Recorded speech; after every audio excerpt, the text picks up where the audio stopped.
Previously in the anime we saw Albert carrying out his plan to separate the Pope from the other bishops in order to protect him.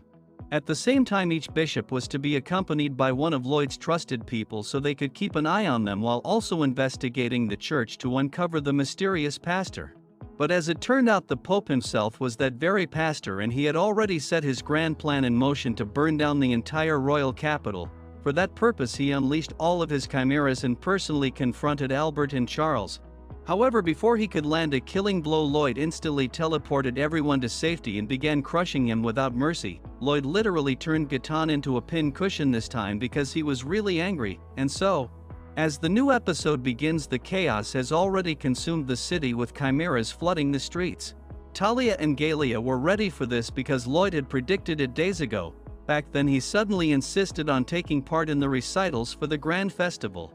At first it seemed odd, but Lloyd explained that he wouldn't be of much use when the fighting began. Those who knew him understood just how innocent he's trying to be, while those who didn't know simply carried on preparing things for him.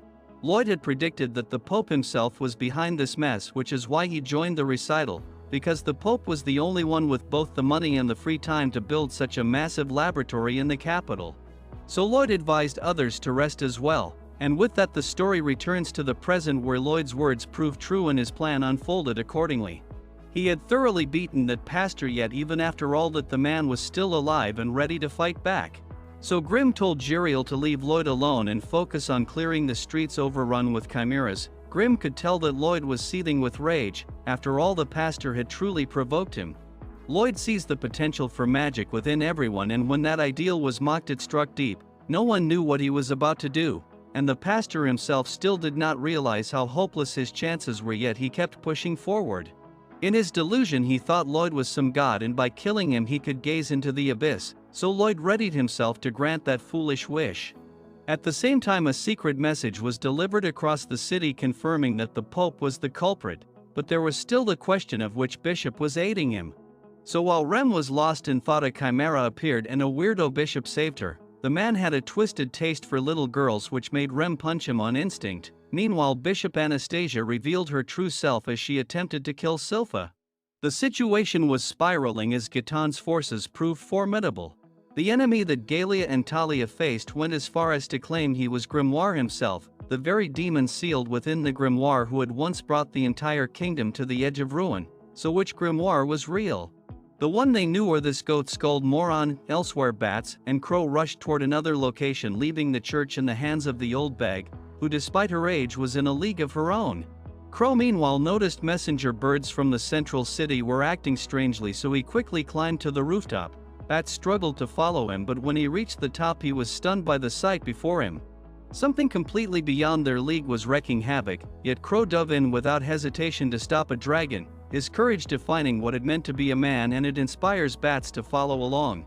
Meanwhile, Tao found herself in a fight and got overpowered by a chimera moving at a speed too fast for human eyes to follow. At supersonic pace it smashed her into the ground, leaving her with no chance of survival.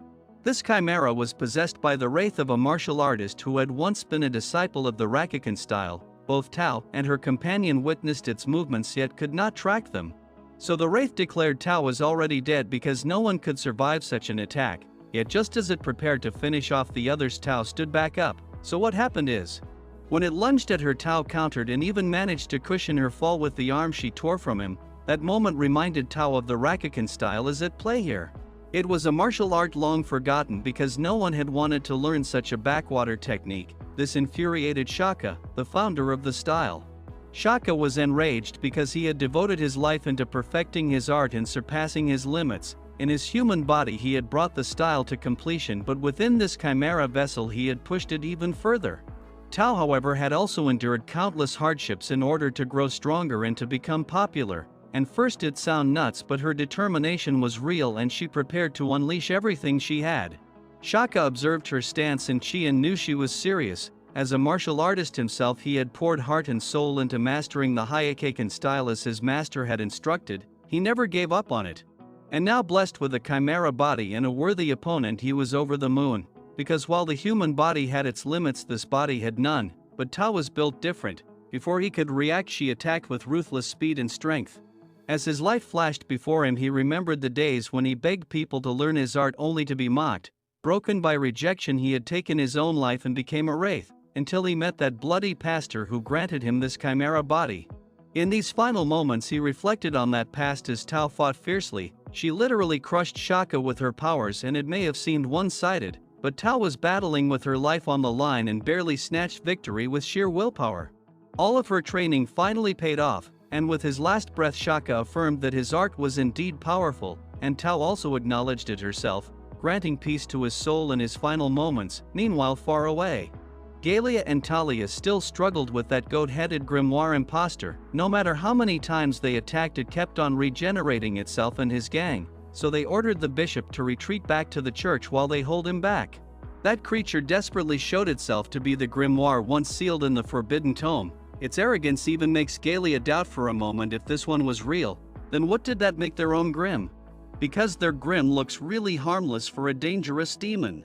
But the answer came with a bang as the true Grim appeared, he unleashing a single spell powerful enough to obliterate the fake and its underlings. It was revealed that the imposter was merely a delusional wraith pretending to be grimoire.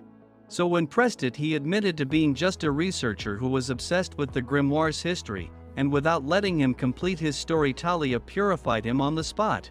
And right there our episode ends, so stay tuned to watch the next one as well. And for that, subscribe the channel and hit the bell icon, or you might miss it.